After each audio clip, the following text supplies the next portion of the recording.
Hola, ¿qué tal? ¿Cómo les va? Muy buenas noches. Bienvenidos a un nuevo programa de Pinamar News. Como todos los jueves, estamos aquí haciéndoles compañía a través de la pantalla de Canal 2 Telpin TV. Y estamos en este primer bloque con una persona, con un amigo, con un colega, quien, bueno, en poquitos días nada más estará presentando su libro Cabeza, su periodista, un crimen en un país. Está con nosotros Gabriel Michi, justamente.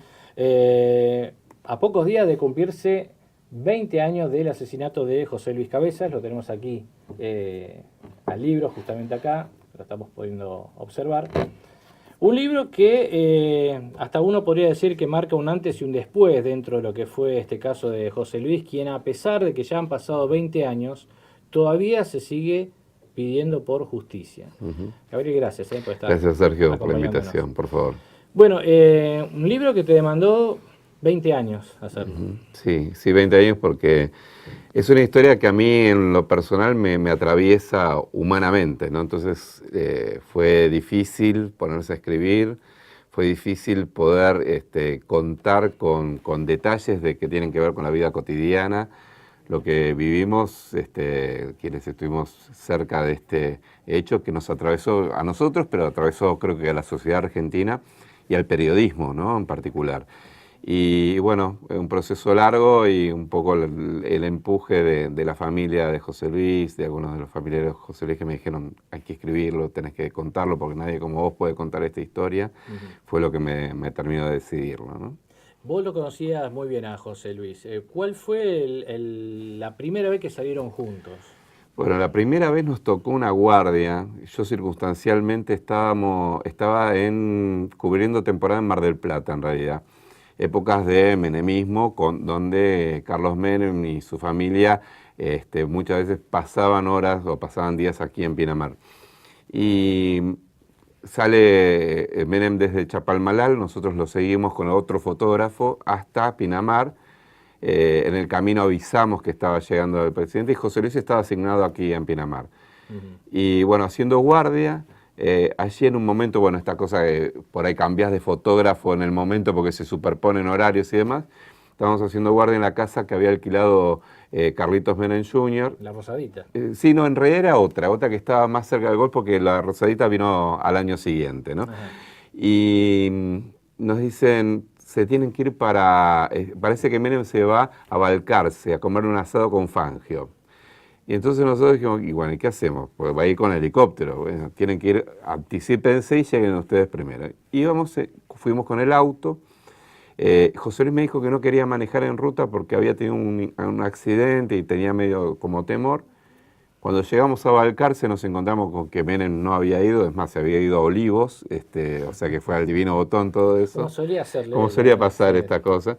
Y cuando veníamos por una ruta tranquila, yo qué sé, y en un momento José Luis me dice, mira, como está así, déjame, voy a ver si me saco el miedo y voy a manejar yo. Y entonces íbamos manejando y se puso muy frío de golpe, ¿no? Pero frío al punto tal que prendimos la calefacción. Iba manejando José y en un momento explota el parabrisas delantero. No sabemos si por un tema de cambio de temperatura o qué. Y yo saco la cabeza por la ventanilla, le indico para dejar el auto. Y entonces dijimos, ¿qué hacemos? Bueno, sacamos el parabrisas para que no se astille contra nosotros. Y volvimos a la ruta. Y cuando volvimos a la ruta habremos hecho 2 kilómetros y se largó un diluvio impresionante. Llegamos todo mal, llegamos todos empapados, con una bronca encima, porque el Divino Botón, no sé. Bueno, así nos conocimos con José Luis. Eso por darle el volante, ¿eh? Exactamente. Yo lo cargaba, le decía, mira, sos mufa, trajiste. Nah, y la verdad es que así nos conocimos. Y después, varias temporadas posteriores, yo vine a hacer temporada acá a Pinamar. Y ahí entablamos la relación de amistad que hasta lo que pasó, ¿no? Bueno, te decía, vos escribiste, te tardaste 20 años, digamos, para que salga este trabajo, ¿no? ¿Qué te quedó en el tintero por poner acá? ¿Qué cosas quisiste poner y no pudiste porque había algo que no te cerraba o faltaba, ¿no? Por obvias razones. Sí, en realidad lo que me pasó, hubo momentos de escritura que fueron muy difíciles. Contar, mirá que yo lo he contado varias veces, el momento del hallazgo del cuerpo de José Luis, como tuve que... Eso fue terrible. Fue terrible porque nadie me lo vino... O sea, aún si me lo hubiesen venido a contar hubiese sido terrible, ¿no? pero tener que descubrirlo, porque había una persona que había aparecido muerta y no se sabía quién era, y yo empecé con mi búsqueda desesperada, tratando de encontrar a José Luis hasta llegar al momento de la cava. Sin duda fue terrible ver ese cuadro terrible que hoy es el día de hoy, que no puedo borrar de mi mente el cuerpo de José, lo que quedaba del cuerpo de José Luis y demás. Cuando conté todos los detalles sobre cómo fue ese momento, yo me quedé bloqueado, digamos. Durante 3 semanas no podía escribir una línea. Y mira que lo he contado un montón de veces, pero bueno, el proceso de traducirlo en palabras en un libro y me hizo remover muchísimas cosas. Y cosas que me hayan... El libro es bastante extenso, tiene 500 páginas. Por ahí sí lo que me quedaron son las dudas que quedaron en torno a la causa, ¿no? O sea, el tema del hallazgo de la cámara con el rabdomante. Eso fue algo que en su momento a mí me causó, dentro de la historia esta, me causó gracia, ¿no? Porque Sí. parecía algo increíble, imposible, y que le dieran importancia de varias páginas a una persona, un tipo que no me recuerdo si era de Loma de Zamora, por ahí, Sí, Vinelli se llama de de apellido, sí, apellido Vinelli, exactamente. y que con un palito al mejor estilo Rabdomante encontraba apuntando en un plano el lugar donde estaba exactamente la Exacto. cámara, ¿no? Que en cierta medida, recordemos, cuando ya habían detenido en ese momento a Preyeso, al ex subjefe de la comisaría de Pinamar, que era el asesino de José Luis, y a la banda de los horneros. Y los horneros, que eran estos delincuentes comunes que trabajaban para la policía, habían dicho que después del asesinato de José Luis, fueron por la ruta y iban rompiendo la cámara, partes de la cámara de José Luis, y tiraron el cuerpo de la cámara en un cauce de agua, pero Sí. que no supieron identificar cuál era. Y después, bueno, el rabdomante que indicó que era este, y se encuentra la cámara ahí, y los sedimentos indican que siempre estuvo ahí la cámara, pero fue muy raro el hallazgo. El tema del arma, el arma que aparece en Mar del Plata. Sí. ¿Era el arma? Esa es aparentemente es una de las armas que se utilizó, ¿no? Pero hay otra arma que le secuestran a una persona con antecedentes penales en el casino de Valeria del Mar unos días antes, que llega a manos de Camarata, que era el jefe de la comisaría, de la delegación, mejor dicho, de Valeria del Mar, que tenía una mirilla roja. Y los horneros describen que esa arma también estuvo en el momento del crimen. Había 2 armas y una de ellas era esta de la mirilla roja, y es un arma que nunca apareció físicamente en el expediente. Sí, los testimonios de los horneros y de estos hombres a los cuales Camarata les había quitado esta arma, ¿no? Esas las 2 armas que se supone se utilizaron. ¿Los horneros cómo son convocados para hacer este crimen? O sea, ¿sabían de lo que iban a hacer o qué es lo que testimoniaron ellos? Ellos argumentan que Preyeso los lleva para cometer un apriete contra un periodista, digamos, ¿no? Sin especificar quién era el periodista y no más allá de un apriete. Este es el argumento, ¿no?, que ellos utilizan, que obviamente es una estrategia defensista, porque una cosa es ir a un apriete que uno de los protagonistas termina asesinando, y otra cosa es decir, sí, fuimos convocados para un asesinato. Pero ellos lo conocían a él. 2 de ellos lo conocían a Preyeso. Uno en particular que era Auge, tenía una relación personal, el padre de Preyeso casi lo había criado, Auge, y ellos 2, Auge y Retana, en realidad eran barra bravas de Estudiantes de La Plata que hacían laburos para punteros políticos del lugar, en Los Hornos, en La Plata. Y los otros 2 eran amigos de ellos. Preyeso, a través de Auge, los convoca. Supuestamente para este asesinato, y se suponía también para delinquir, para producir robos en la costa, ¿no?, a favor de la policía, ¿no? Y es Preyeso el que los trae. Camarata es el que les consigue el lugar donde parar, y la logística les da plata para mantenerse ahí, y Luna, que era otro policía de aquí de Pinamar, era el que les pasaba la información sobre nuestros movimientos, dónde parábamos, cuál era el departamento de José Luis, dónde nos reuníamos y demás. Y a todo esto bajo el amparo de la zona liberada en la noche del crimen de quien era el comisario en ese entonces, que era Alberto La Liebre Gómez, ¿no? Ahora, decías que habían temas que todavía estaban pendientes por resolver, o que no han tenido la resolución por parte de la justicia. Otro tema también fue la muerte de Chabrán, ¿no? Que no te digo que hasta el día de hoy haya dudas sobre si se suicidó o si se fue, pero siempre ha marcado todo un tema digamos, del momento. Incluso recuerdo una nota publicada en el diario Clarín, ¿no?, donde había una investigación que habían hecho se suponía que estaba Chabran firmando documentos en Estados Unidos, ¿no? Claro, bueno, de hecho yo ahí, en el libro hay un capítulo que dedico al fantasma Chabran, digamos, ¿no? O sea, yo personalmente no tengo dudas del suicidio de Chabran aquel 20 de mayo del 98, cuando escapaba de la justicia por ser el autor intelectual del crimen.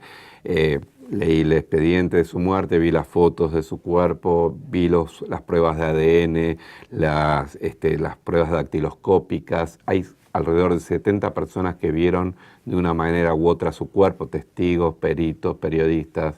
En los movimientos posteriores de sus herederos también ratifican en cierta medida esto.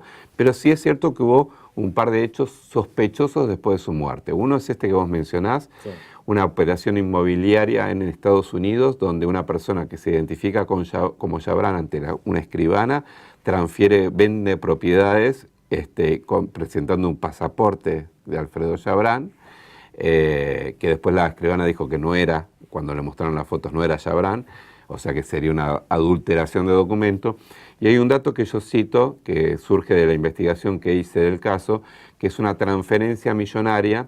Esto lo descubrí a partir de investigarlo profundamente, una transferencia millonaria desde una cuenta en Luxemburgo, cuyo único titular era Alfredo Chabran, a una offshore de las Islas Caimán bajo el nombre Kearsarge Incorporation, y esa empresa transfiriendo dinero a la familia de Chabran, ¿no? Pocos días después de la muerte de Chabran.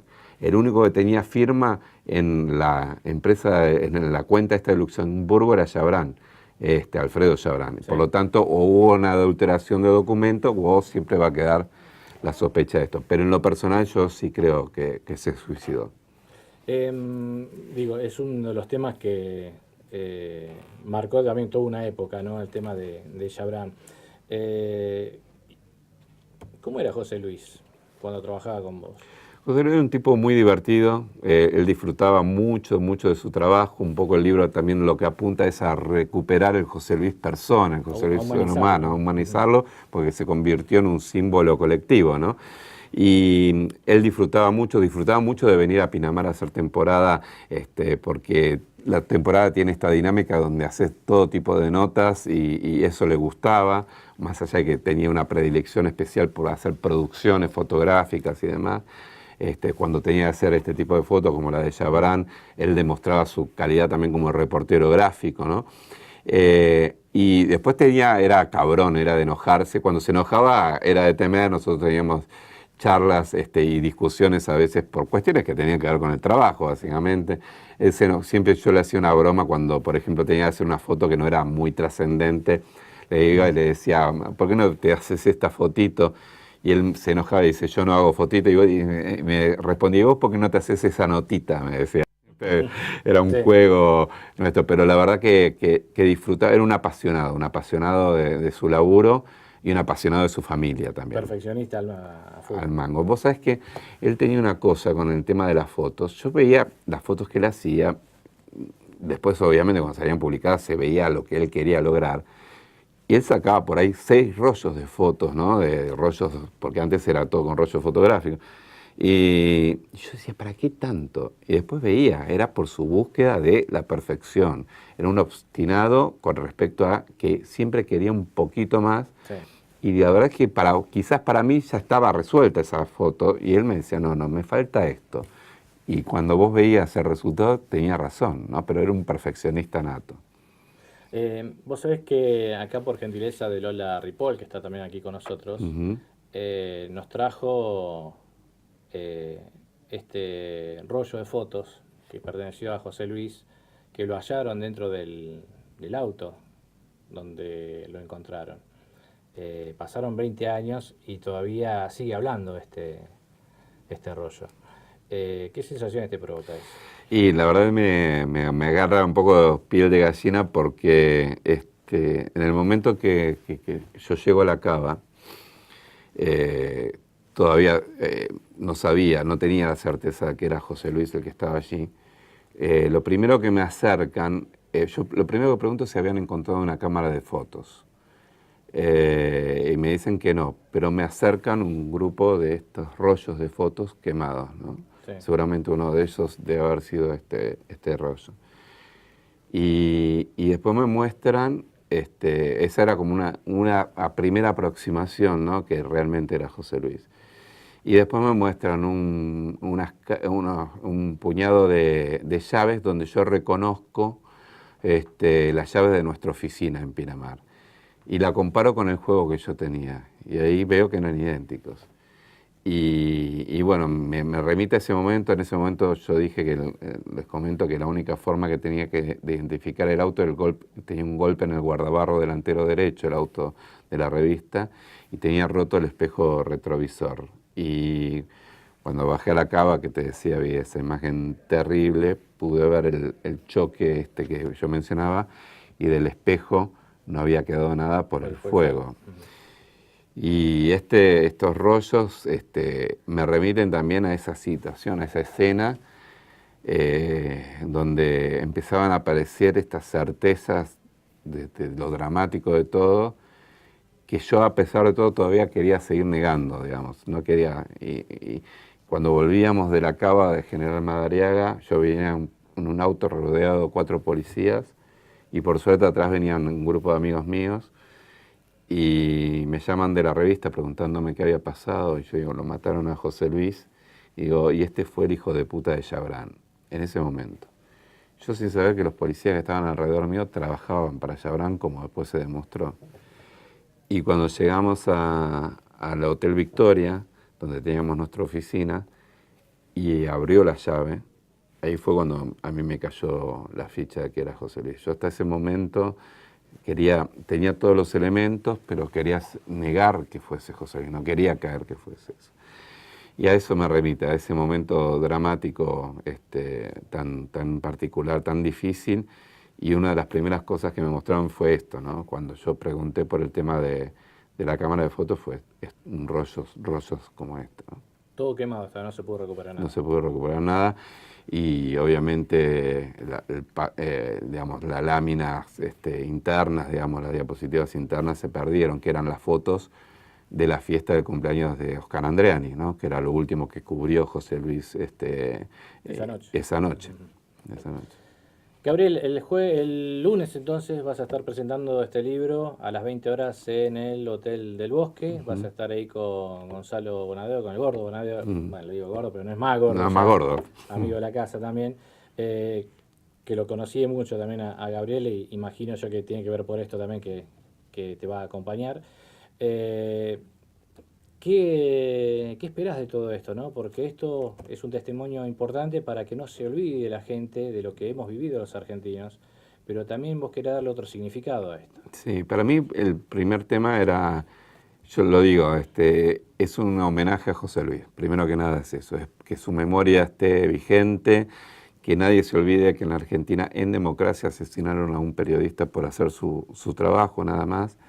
Es recordarlo, que la memoria esté vigente, y también que se sepa qué país había atrás de todo esto, ¿no? Qué país mafioso fue el que descubrió José Luis con sus imágenes y que quedó al desnudo también después de su asesinato, ¿no?